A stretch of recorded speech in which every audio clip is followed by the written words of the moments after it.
Howdy, Miles here, hope you're well. So I've just had a coaching call with a client and we were talking about problems and how to overcome them. And so what I thought I would do is do a quick coaching video to kind of share with you 3 questions for how I would overcome any problem. This person left the coaching call, out of breath, just been out for a walk. This person left the coaching call, came to the coaching call so stressed, overwhelmed, not in the best state, and left the coaching call saying, in their words, this has been the best call ever. This has been exactly what I need. The questions have been perfect for me to deal with that problem that I was experiencing. So what I thought I would do is just do a quick impromptu video to share with you, well, what are my 3 go-to headline questions to kind of get the ball rolling when I'm looking to help a person to overcome any problem. So the first question, and I would recommend if you're watching this video on a replay, or if you're watching this video live, go and grab a notepad and a pen, because you're going to want to write these questions down. Because what I want you to do is I want you to have the time to write these questions down, and then I want you to be able to actually think about a specific problem that you're actually experiencing right now, and you're actually getting some free coaching, right? People pay me, £400 a session for coaching, so you're getting some free coaching here, so use it. So I recommend grab a notepad and write these questions down and think about a specific problem that you're facing at the moment. So 3 questions to solve any problem. Here are my 3 go-to questions, right? So the first question, really, it all has to start with this question, which is really common sense, but definitely is not common practice, which is, what is the most important problem that I want to solve? Right? Until you know that, it's very difficult to solve a problem. A lot of people come to me on a call and they say, I'm overwhelmed, I'm stressed, I'm out of balance, I'm not sure whether I'm coming or going with my business. I'm not sure whether I'm on track with my health and fitness. So I always say, well, what's the most important problem that you want to solve? Like, if you can only solve one on this call today, which one's the most critical one to figure out first, right?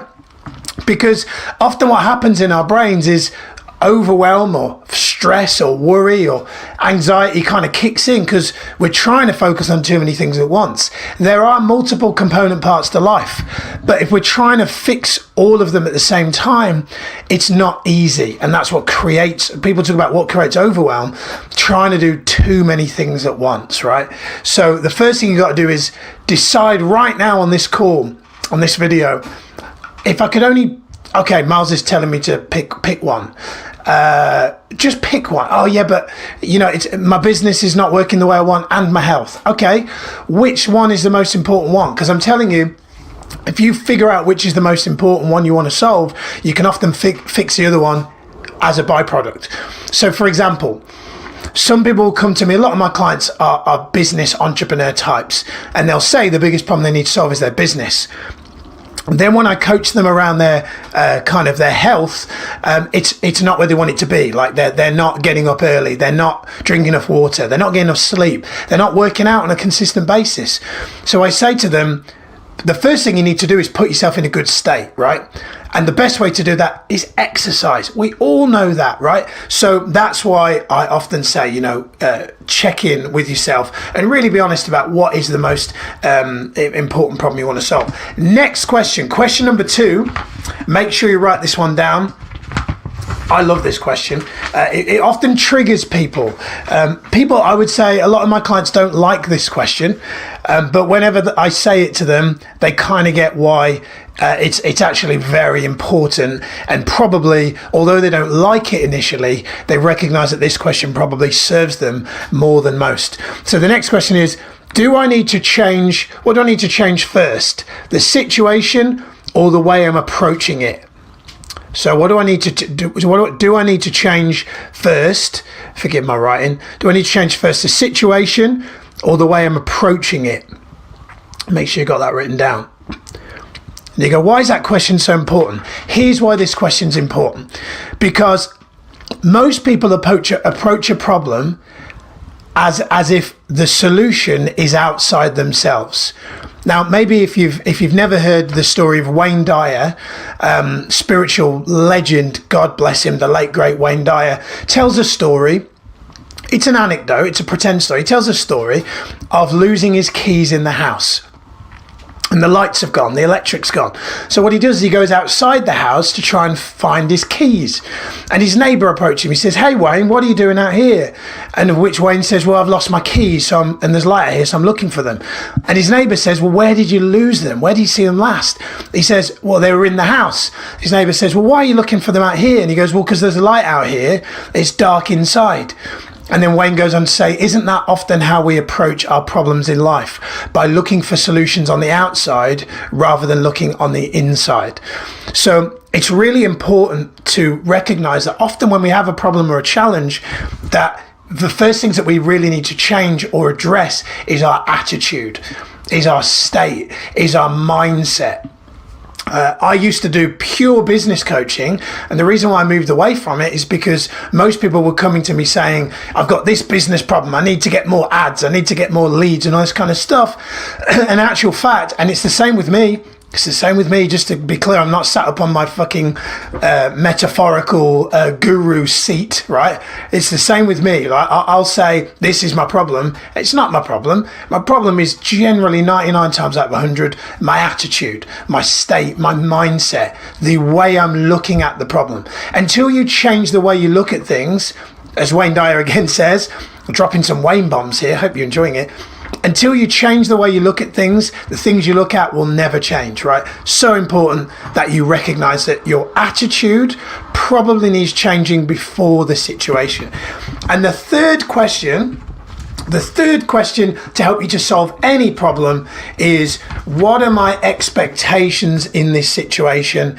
And are these expectations serving me or frustrating me? What are my expectations in this situation?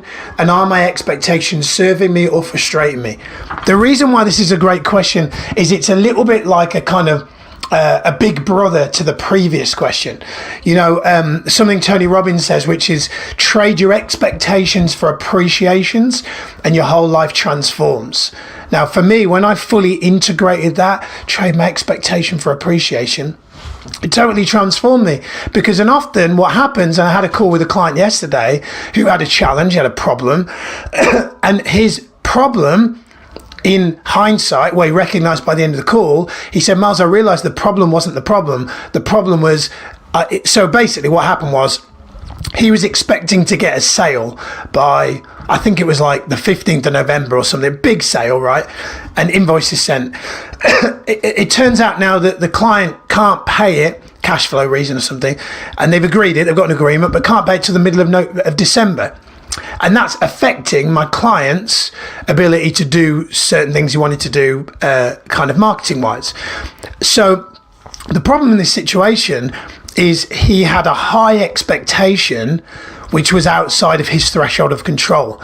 And when your expectation outside of your threshold of control is outside your threshold of control, meaning you're reliant on somebody else for something, then what happens is it puts you in a position of weakness because you're not fully in control. I would say the only thing that's fully in control is your attitude and your mindset and how you feel and your state. So when you focus more about that, focus on raising your expectations of yourself and lowering your expectations of others, you're going to be in a much better position to solve the problem. And I said to him, another problem you've got is, if you had 10 of these prospects lined up, this wouldn't be a problem. It's because you've only got one. You know, Grant Cardone says most people's biggest problem sales wise is not that they aren't good at it, it's that they don't have enough leads. Like if more people saw what you did and you knew it worked, you wouldn't have that problem, right? So that's it. So 3 questions. Hope you found them useful. Coaching with Miles. There's some free coaching for you today. If you enjoyed the video and you want to book a coaching with me, session with me, just drop me a direct message and I'll send you a link so that we can book in a call. That's it for now. See you next